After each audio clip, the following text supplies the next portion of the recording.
Welcome to a Business Growth Mindset podcast. I'm Kristian Livolsi, and I am super excited to share this episode with you. To all the business owners and entrepreneurs, the crazy ones, the believers, the doers, the clever makers, the action takers, and everybody else in between, this podcast is designed for you. Last week, we had a super podcast on the nature of leadership, and I must admit, I was surprised by the many messages I received, thanking me for sharing this topic and focusing on organizational culture and the need to understand the difference between management and leadership. So, reflecting on the feedback, I realized that we needed to take it up a notch and focus on leadership empowerment. So today, I'm going to share with you how to build a proactive team of empowered people. I'm going to take you through 3 stages that I have used in my own companies and in those of my clients, so you can use them in your business or in leading your team and your relationships. So stay tuned and listen up, because if you have a team of one or more or many, this will apply to you, and I'm confident that you will enjoy this episode. By the way, if you haven't already done so, grab a copy of my Amazon bestseller, An Introduction to a Business Growth Mindset, available on Amazon in Kindle and hard copy. So without further ado, let's go. In exactly the same way as when you are creating or changing the culture of your business, the empowerment of your team must start at the top. It must also be driven from the bottom. If these two forces are not working together, then change will not be implemented. So how do you drive things from the bottom? Well, you empower your people. And how do you empower your people? By becoming an empowered leader. In this context, we are not defining empowerment as giving people power. You do not need to give people something they already have. We are defining empowerment as helping them to identify and release their power. Empowerment has a sense of ownership at its core. In the first instance, this ownership applies to you as a leader, which means it has to start with your belief system. If you consider the 4 main types of leadership styles that we discussed last week, then you can see how leadership style impacts on your ability to empower. For example, the autocratic leader is unlikely to empower anybody because the autocratic leader is the only decision maker within the organization. The democratic leader, however, has balance. The ability to delegate and distribute responsibilities lies at the heart of empowering leadership. If you are a control freak, then it is not in your nature to trust enough to give another people responsibility. All of which comes back to 2 things. The first is what you need to do. This is rooted in the importance of being able to move through the different leadership styles, choosing the one that best suits your needs and the needs of your organization at any given time. The second is how you do it. This is rooted in having a culture of failure. We can see how this works on a national level by looking at the recent changes to Israel's bankruptcy laws. In Israel, the emphasis has shifted from punishing those who are facing financial difficulty to supporting them until they are back on their feet. Part of Israel's amazing startup culture is founded on the view that failure is helpful, maybe even necessary, building blocks to success. Israel's recent changes around bankruptcy have moved things even further forward. They want you to try, and by holding you up when you try and fail, rather than punishing you further down, they've been able to build on their reputation as the startup nation to become regarded as the scale-up nation effectively. Through the celebration of failure, you dispense with fear, and empowerment will naturally follow.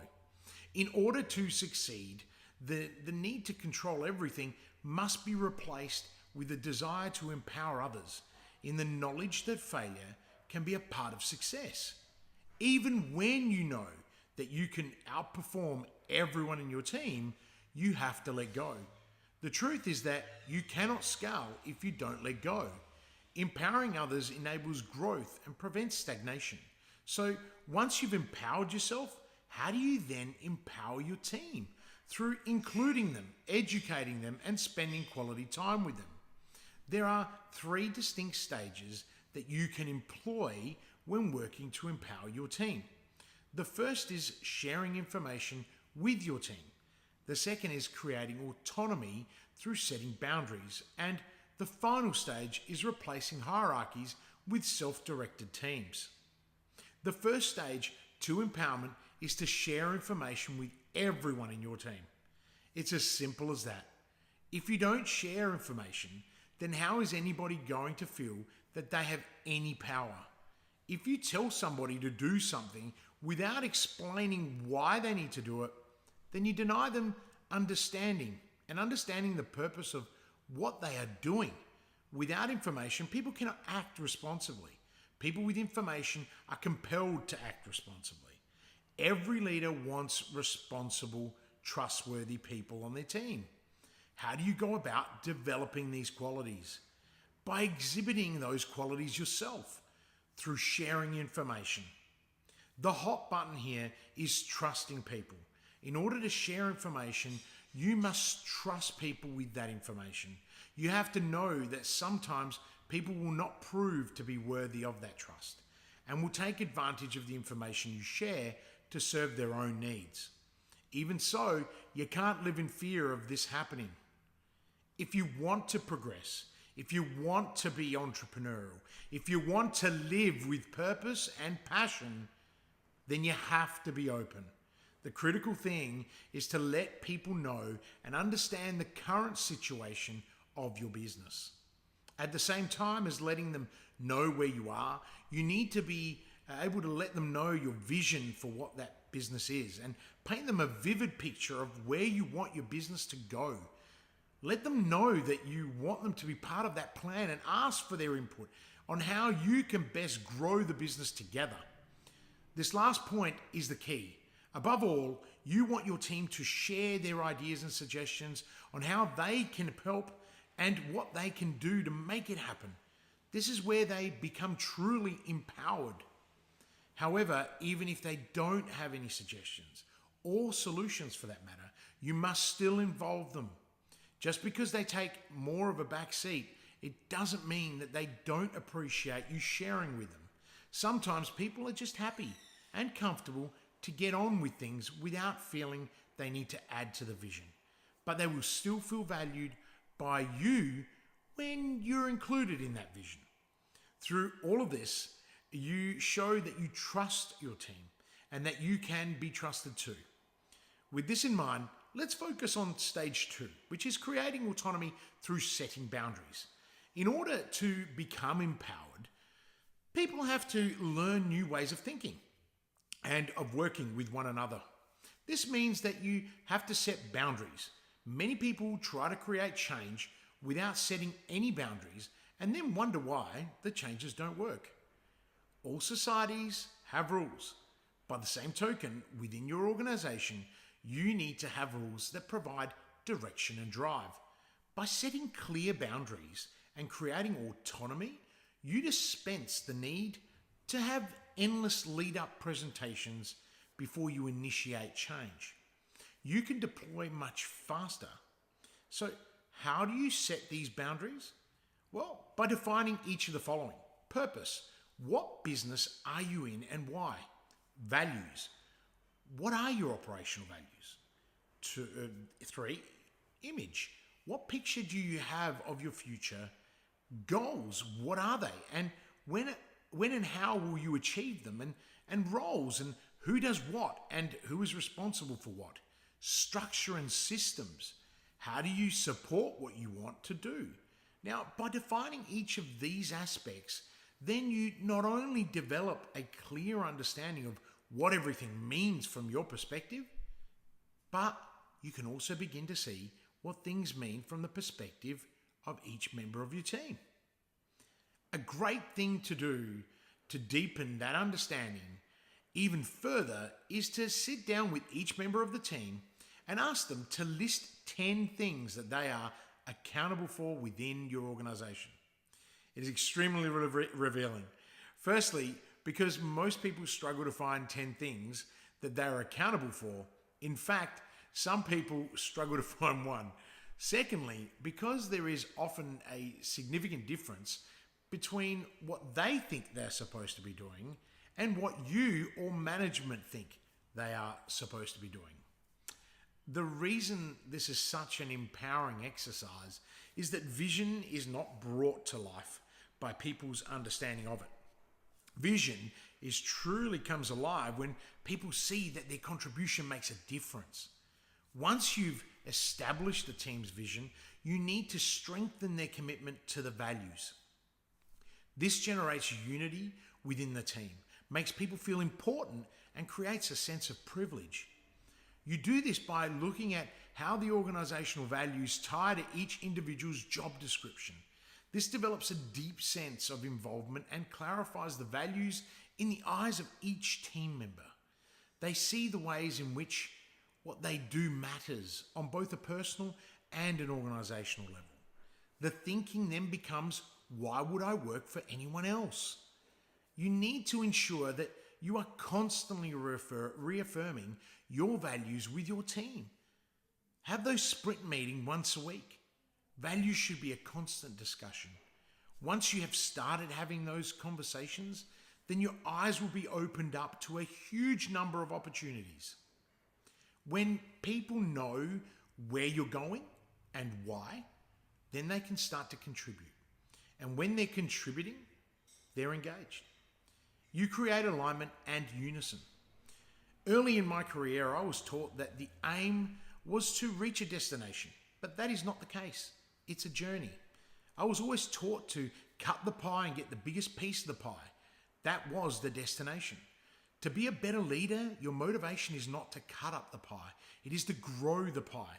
I recently heard Richard Turner, the founder of Zen Energy, speaking, and I believe that he has made some incredible moves. Although he's no longer an owner or 100% of his company is now exponentially bigger. The pie has grown.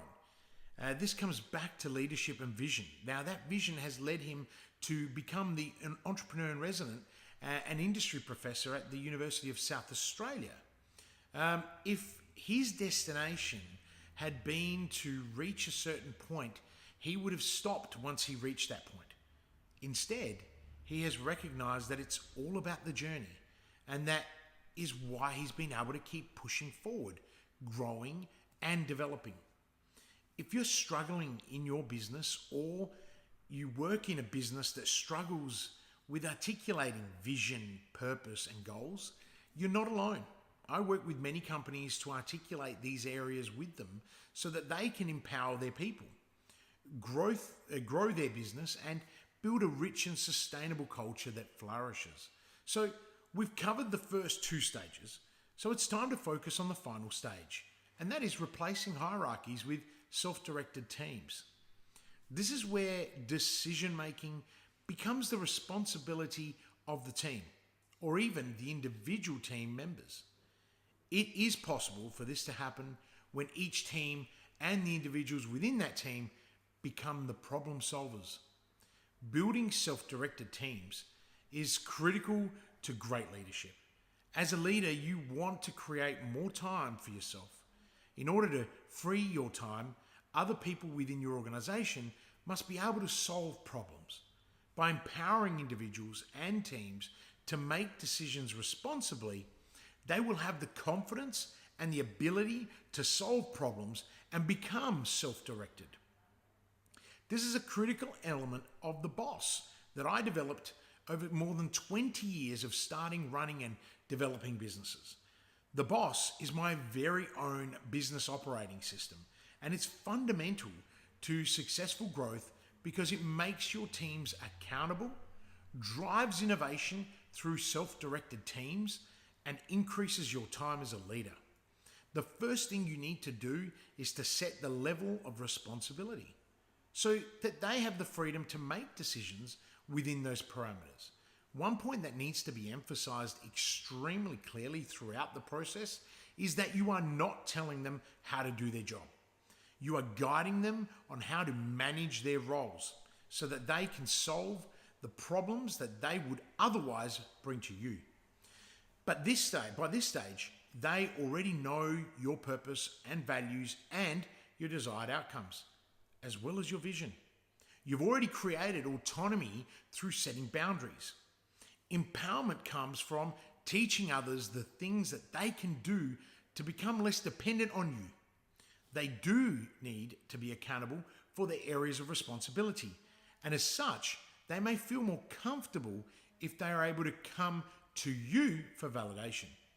If they have identified a problem and come up with a solution, it can be helpful to all the relationships for them to check that you're happy with the solution itself. It reassures you as a leader and builds the confidence of the individuals and the team when everyone knows what good decisions are being made. To have people come to you with solutions is entirely different than having people come to you with problems. It is an inherently important part of creating a rich culture. You are building independence. There is a saying I picked up while consulting in the UAE many years ago. Don't just do something, stand there. I was taken back by this at first, but I quickly learned that as a leader, this meant that you have to learn when not to step in so that someone else can act. It may require making a conscious effort not to act, but it is essential that you extend this trust to your people. Empowering leadership is not primarily about empowering yourself. It is about empowering others. It is through this empowerment of others that you as a leader strengthen your power. It's very hard to give up control when you're really good at what you do. Of all the qualities that a leader needs to process, empowering others is, in my view, the very most important. The fear of relinquishing control is often at the foundation of the mistakes that leaders make. Rather than protecting yourself by retaining control, you ultimately put yourself in a weaker position for the simple reason that empowered teams can do more than empowered individuals. By following the 3 stages to build proactive teams of empowered people, you harness the power of many. These ideas are not new. The principle of the mastermind goes back to 1928 when Napoleon Hill wrote The Law of Success, in which he states the group helps to organize useful knowledge, creating a virtual encyclopedia from which each member can draw information. This is why I'm launching my second mastermind program, so that more business leaders can empower each other and then take their understanding and knowledge back to their teams, and in turn, empower the people within their organizations. I'll have my team post a link to the registration for anyone who is interested to be part of this group. Each step to creating self-directed teams is so important because people don't start out knowing how to work in self-directed teams. They need to be taught. It's important to realize this. It is also important to realize that there may be times when people are not comfortable with the change that you are instigating. Dissatisfaction is a natural part of this process. Your people may not want to make decisions because when they make decisions, then they are accountable. You need to recognize this and persist, but you also need to recognize when someone can't be empowered. Some people simply do not have the leadership qualities necessary to step up. Regardless of this, everyone has to be trained in team skills. Everyone. People's skills need to be developed because this is how great conversations are created. You need to find the ways that you can reach different groups of people so that you can connect with them in a way that has relevance and meaning in their lives and their roles. In order to make it work, commitment and support have to come from the top. They have to come from you. You can't just show them the system and then tell them to get on with it. You have to get involved. It is an investment of your time and energy because once you have empowered your teams and helped them reach the stage where they are self-directed, your workload will have shifted dramatically, and you can focus on leading your organization rather than micromanaging teams. Finally, teams with information and skills can replace the old hierarchy. Essentially, it's succession planning. The biggest problem that we see in Australia right now is succession planning because leaders don't empower their people, and many businesses are mature with no future plan. Just as you don't need to control every aspect of your business because you believe you are capable, or say you're more capable than anyone else, you also don't need to view others as a threat to your position. It's okay for people to grow beyond your teachings. It's okay for people to grow beyond your ability. In fact, it's desirable. By enabling growth, you're giving your business the greatest guarantee of continuing success, and that is truly powerful. If you are in business or a C-suite executive struggling to take control, you lack freedom, and you have no time, then it's likely that you are not empowering your team and that you are carrying the weight of your organization on your shoulders. It doesn't have to be like this. Start by following the 3 stages in today's podcast.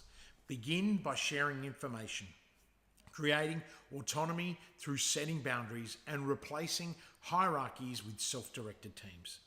If you don't want to do it alone, get in touch with my team and let's see if I can help you.